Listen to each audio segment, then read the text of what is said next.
Dans cette vidéo, on va voir comment résoudre ce système d'équations grâce à une étape clé. Mais avant de voir cette étape, géométriquement, x au carré plus y au carré est égal à 20, c'est l'équation d'un cercle, et x moins y est égal à un nombre, c'est l'équation d'une droite, et résoudre ce système d'équations, ça correspond à trouver les points d'intersection de ces deux courbes. Et c'est pas difficile de voir qu'un cercle et une droite peuvent s'intersecter en 0 point, 1 point ou 2 points. Donc notre système d'équations aura 0, 1 ou 2 solutions.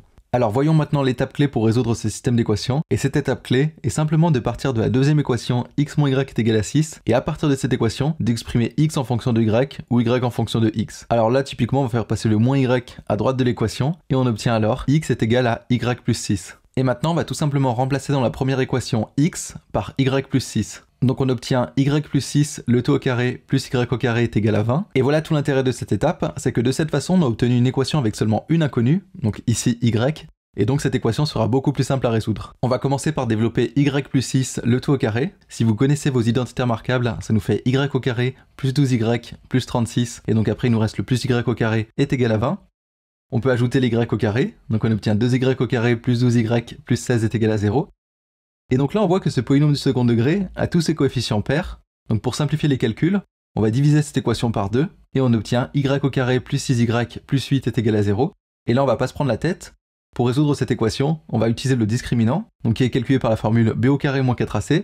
Alors c est égal à 8, b est égal à 6, et a c'est le coefficient des y au carré, on en a un seul. Donc delta est égal à 6 au carré moins 4 fois 1 fois 8, ça nous fait 36 moins 32, et donc on trouve finalement que delta est égal à 4. Comme delta est strictement positif, on va avoir deux solutions, qui vont être données par y est égal à moins b plus ou moins la racine de delta sur 2a. Comme la racine de delta est égale à 2, on obtient y est égal à moins 6 plus ou moins 2 sur 2. Alors si on prend le signe moins, on trouve y est égal à moins 6 moins 2 sur 2, ce qui nous fait y est égal à moins 4. Et si on prend le signe plus, on trouve y est égal à moins 6 plus 2 sur 2, et ça nous fait moins 2. Maintenant qu'on a trouvé y, on peut trouver x. Pour ça, on va tout simplement retourner dans l'équation x est égal à y plus 6. Et donc si y est égal à moins 4, x est égal à moins 4 plus 6, ce qui nous fait x est égal à 2. Et si y est égal à moins 2, alors x est égal à moins 2 plus 6, et ça nous fait x est égal à 4. Donc le système a deux solutions, x est égal à 2 et y est égal à moins 4, ou x est égal à 4 et y est égal à moins 2. Et on peut écrire ces solutions sous forme de couple, donc on a le couple 2-4 et le couple 4-2. Et géométriquement, ces couples correspondent aux coordonnées des points d'intersection du cercle d'équation x au carré plus y au carré est égal à 20, et de la droite d'équation x moins y est égal à 6.